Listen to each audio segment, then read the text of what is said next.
Hello everyone, welcome to my first video of this channel, and my channel will basically comprise of all the topics covering syllabus of class 12 NCERT psychology book, and I will try to cover the syllabus topic wise so that it is easier for you to understand. Also, I'll be providing information about the 1 markers, 3 markers simultaneously so that it becomes easier for you to score in your board examinations.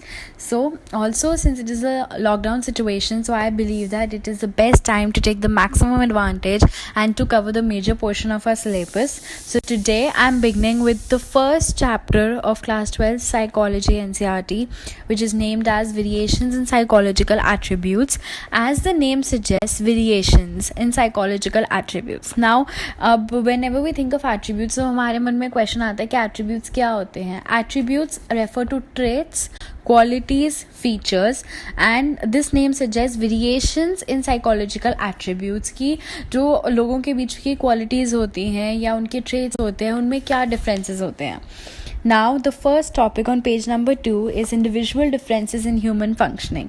Individual variations are common within and across all species. Individual variations. When you look around, you will see that you and I are different. If I am different from you, you also differ from me in various aspects. तो now इसमें एक example दिया हुआ है that if you think of the world in which each and every object is of the same color, shape, size, height, etc. अगर मैं देखूं कि मेरे आसपास सारे objects हैं जिनके कलर और शेप, हाइट सब कुछ एक जैसा ही है, तो the world would seem very unattractive. उसमें कुछ beautiful नहीं रहेगा. So similarly it explains the importance of variations कि variations होना कितना important है. अब there are two types of dimensions of variations which are explained. The first dimension is the physical dimensions and psychological dimensions. अब कुछ लोग अपने physical characteristics पे differ करते हैं जैसे उनकी height, weight, strength etc. और कुछ लोग psychological dimensions पे differ करते हैं, like कुछ लोग बहुत creative होते हैं, कुछ कम creative होते हैं, कुछ introvert होते हैं, कुछ extrovert होते हैं. Now moving further, एक bold italics में एक individual differences is given on the next topic. This is a very important 1 marker question. ये ज़्यादातर board examination में आता है. It refers to distinctiveness and variations among people's characteristics and behavior patterns. Individual differences क्या होते हैं? Individual differences मतलब लोगों के बीच के differences, उनकी distinctiveness, variations वो किस level, किस extent तक vary करते हैं लोगों के characteristics और behavior patterns में. यूजुअली साइकोलॉजिस्ट बिलीव करते हैं कि हमारा बिहेवियर हमारे पर्सनल ट्रेट्स पे डिपेंड करता है. What are are personal traits? Personal traits refer to my qualities. For example, मैं एक इंट्रोवर्ट हूँ, तो कुछ साइकोलॉजिस्ट ये बिलीव करते हैं कि अगर मैं एक इंट्रोवर्ट हूँ तो मेरा बिहेवियर भी उसी की डायरेक्शन में होगा कि if I am an introvert तो मैं सारा टाइम एज एन इंट्रोवर्ट ही बिहेव करूँगी. बट ये काफ़ी लोगों ने अपोज भी किया है. They hold a different view to this. This is known as situationism. This is a very important 1 marker question which you all must keep in mind. This explains that situations and circumstances in which one is placed influences one's behavior.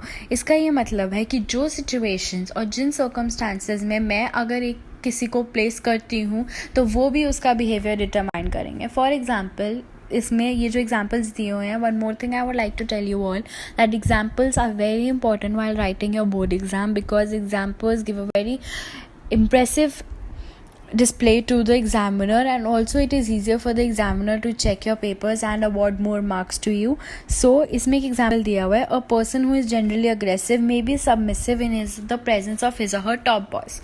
Now what happens in this situation is कि एक employ है वो घर पे बहुत aggressive रहता है. वो उसका एक पर्सनल ट्रेट है कि वो अग्रेसिव है, वो काफ़ी ज़्यादा डोमिनेंट है, वॉयलेंट है. बट जब भी वो अपने ऑफिस आता है तो ही इज़ वेरी सबमिसिव, वो बहुत ओबीडियंट है अपने बॉस के सामने. सो दिस मीन्स कि a change in a situation also results in the change in the behaviour.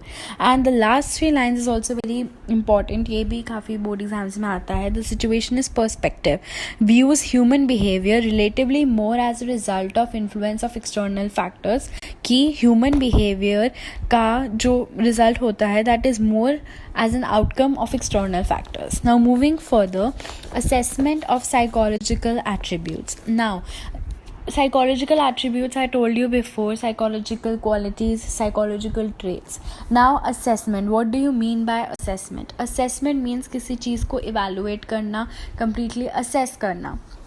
Assessment is the first step in understanding a psychological attribute.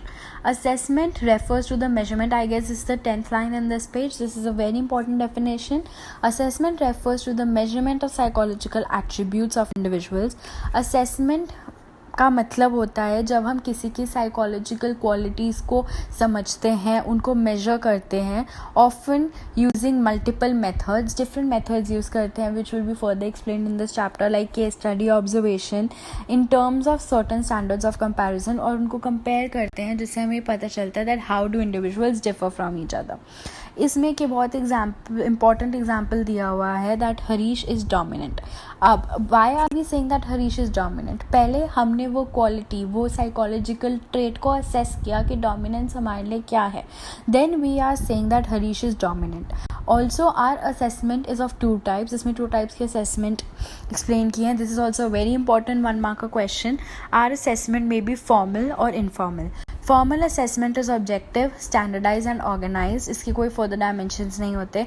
Informal assessment varies from one case to another and is open to subjective interpretations. Now, what is the main and the sole purpose of assessment? We have done assessment, but how would it benefit us? Once the assessment is done, हम इस information को use कर सकते हैं ये predict करने के लिए कि वो कैसे behave करेगा. For example, हमने जो आगे बोला था that Harish is dominant. We have assessed कि हाँ ये उसकी quality है, उसका ये कि attribute है that Harish is dominant. Now we will use this information to predict कि अगर मैं हरीश को एक चांस देती हूँ कि वो एक टीम लीड करे तो क्या वो एक अच्छा लीडर बन पाएगा या वो वहाँ भी अपनी डोमिनेंस शो करेगा. ऑल्सो अगर हमें वो रिजल्ट नहीं मिल रहा जो हम चाहते हैं तो हम उसकी क्वालिटीज़ में चेंजेस ला सकते हैं ताकि उसका बिहेवियर हमारे लिए फेवरेबल हो. Now in the next paragraph एक बहुत इंपॉर्टेंट डेफिनेशन है साइकोलॉजिकल असेसमेंट.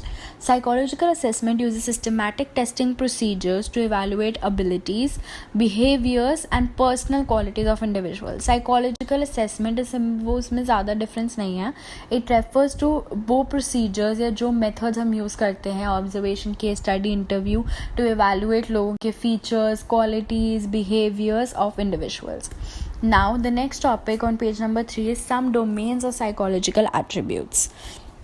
Now, इसमें psychological attributes are not linear और यूनिडायमेंशनल. मतलब उनकी कोई सिर्फ एक ही डायमेंशन नहीं होती. दे आर कॉम्प्लेक्स, काफ़ी ज़्यादा डायमेंशंस में उनको एक्सप्लेन कर सकते हैं उनको, और लोगों के बीच में वो डिफ़र करते हैं, सिचुएशंस के बीच में डिफ़र करते हैं.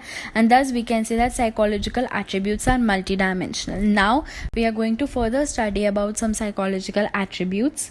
The first one here explained is intelligence. This is very important और ये आगे भी चैप्टर में काफ़ी बार आएगा. Intelligence is a global capacity. ये global capacity होती है, एक इंडिविजुअल की capacity होती है to understand the world, कि उसके आसपास क्या हो रहा है, क्या changes what all the changes are taking place. Think rationally. To think rationally means to decide and think properly कि ये right है या ये wrong है, and use available resources effectively, कि जो उसके पास रिसोर्सेज हैं उसका वो जुडिशियस यूज़ करे, इफेक्टिवली यूज़ करे. व्हेन फेस्ड विद चैलेंजेस में यहाँ पे एक्सप्लेन किया हुआ है तो challenges of everyday life. But it is very important to understand that intelligence, लोग हमेशा ये समझते हैं दैट अगर किसी ने अपने स्कूल के एग्जामिनेशंस में अच्छा परफॉर्म किया है तो वो अपने मतलब he is very intelligent person and he is very smart, but this is not true. किसी की success in life cannot be determined by their school examination results. Number 2 is aptitude. अब फॉर एग्ज़ाम्पल आई से कि हम usually यह word बहुत ज़्यादा use करते हैं कि इसके अंदर तो वो एप्टीट्यूड ही नहीं है, इसके अंदर तो वो स्किल्स ही नहीं है, वो क्या करेगा इस फील्ड में जाके. तो एप्टीट्यूड, ये डेफिनेशन बहुत इंपॉर्टेंट है. It is very important 1 mark का question. Aptitude refers to an individual's underlying potential for acquiring skills. ये एक इंडिविजुअल के अंदर का पोटेंशियल होता है, एक वो अंदर की स्किल होती है जिससे वो जो कर रहा है वो कर पाएगा या नहीं. For example I am a person जिसके अंदर बहुत हाई लैंग्वेज एप्टीट्यूड है. Yeah, for example, Ria is a person who has a very high language aptitude, but वो mechanical engineering कर रही है, तो she will not be able to succeed in that particular field. It is very important कि आप जिस field में जा रहे हो आपके पास उसी से related high aptitude हो, उसी से related skills हो. Yes, so thus it can be said that a person with high language aptitude, high language skills, qualities can be well trained as a good writer. Now the third one explained here is interest. Interest is an individual's preference. ये एक individual की choice होती है to engage in one or more particular activities related to others. हम usually कहते हैं कि मेरा तो इसमें interest ही नहीं है या मेरा तो interest उस चीज़ में lie करता है. So what does this mean? This means कि ये मेरी एक choice है कि मैं वो वाली activity बाकी activity से ज़्यादा प्रेफर करती हूँ. Now why is assessment of interest important. हमें हमारे लिए क्यों इंपॉर्टेंट है कि हम इंटरेस्ट के बारे में असेस करें. इट इज़ वेरी इंपॉर्टेंट कि स्टूडेंट्स को उनका इंटरेस्ट पता चले ताकि वो डिसाइड कर सकते हैं that which courses they want to pursue या वो कौन सी आगे डिग्री लेना चाहते हैं. एंड बिकॉज क्योंकि जो वो decision लेंगे based on their interest, it will promote life satisfaction as well as performance on jobs. This is very obvious. अगर मैं एक ऐसे एक्टिविटी लूँगी जिसमें मेरा इंटरेस्ट ही नहीं है तो ना तो मैं खुद में सेटिस्फाई हो पाऊंगी, neither I will be able to give effective performance. Number 4 is personality. Personality refers to relatively enduring characteristics of a person. ये एक स्टेबल ट्रेट्स होते हैं एक इंसान के अंदर या उसकी क्वालिटीज़ होती हैं जो कि उसको दूसरों से डिफर करती हैं या डिफरेंट बनाती हैं. नाउ पर्सनैलिटी से जब हम असेस करते हैं तो हमें किसी की यूनिक कैरेक्टरिस्टिक्स पता चलते हैं कि तो मैंने उसकी पर्सनैलिटी असेस की तो मुझे पता चला that he has a very kind personality, she has a very introvert personality, she is very socially outgoing.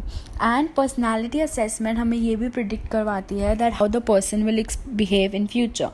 Now the last one psychological attribute explained here is values. Values are the enduring beliefs about an ideal mode of behavior. Values, हम usually ये word use करते हैं कि ये तो मेरी values के against है, this is against the values that I hold. तो ये हमारे beliefs होते हैं, ये हमारे opinions होते हैं एक ideal mode of behavior के लिए कि ऐसे मुझे behave करना चाहिए. A person having a value sets a standard. मतलब वो एक he sets a bar for himself कि मैं इन्हीं वैल्यूज़ पे अपनी लाइफ के डिसीजंस लूँगी, अपनी लाइफ के एक्शंस लूँगी. And assessment of values also determine कि उसकी बहुत रिलीजियस वैल्यूज़ हैं, सोशल वैल्यूज़ हैं, या how he thinks about the life around him, या वो क्या बिलीव्स और ओपिनियंस होल्ड करता है.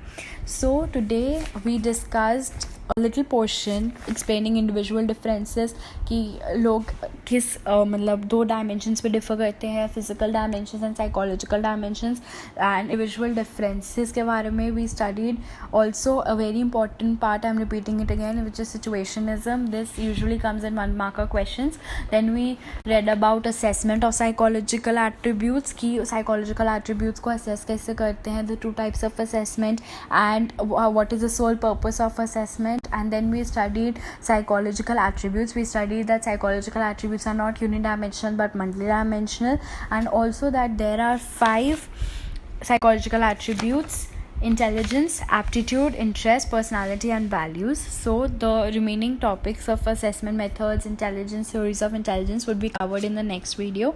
Thank you for watching my video.